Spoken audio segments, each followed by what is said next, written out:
Everywhere in modern society, you are ordered to conform, and if anything, it's getting more conformist, from gender to immigration. Pick your issue.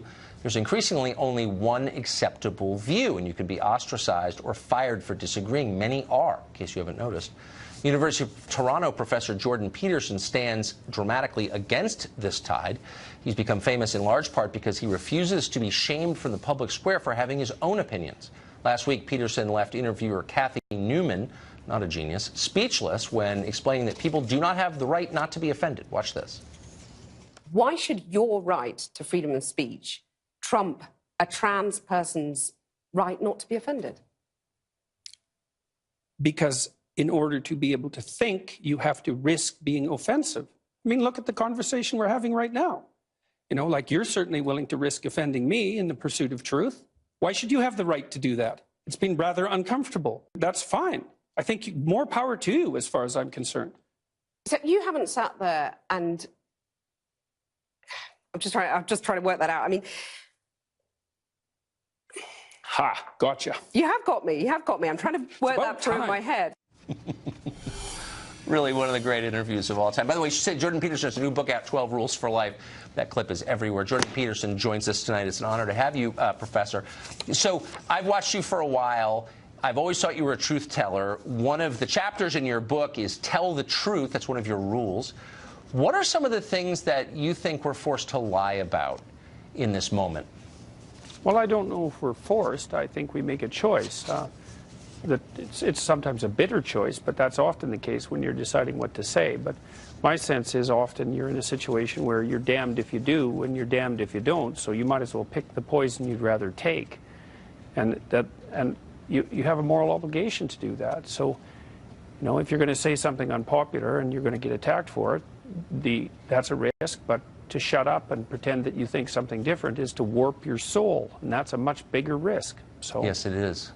So why I would think that even if they didn't agree with you, that people in the media would be thrilled by the way you comport yourself, the way you respond, because clearly you're saying what you really think, and that's supposed to be our charge as journalists, is to tell the truth. Well, and yet you get met with these hostile receptions. Why do you think that is? Well, I would say that's not universal. There's a big battle being played out in the press, say over the Cathy Newman interview.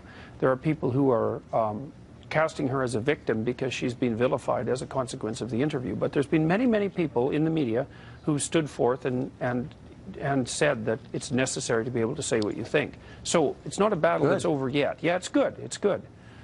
Surprising, but good. So if you, in the book, you have a number of these rules, and Rule 5 just jumped out at me as a father. You said, here's a rule. Don't let your children do anything that makes you dislike them. What does that mean? Well, it means, first of all, that you should understand that you are actually capable of disliking your children, and that because you're larger and more powerful than them, if you let them misbehave in a way that makes you dislike them, you're going to take revenge on them in a very bad way, and sometimes over decades. I've seen that as a clinical psychologist.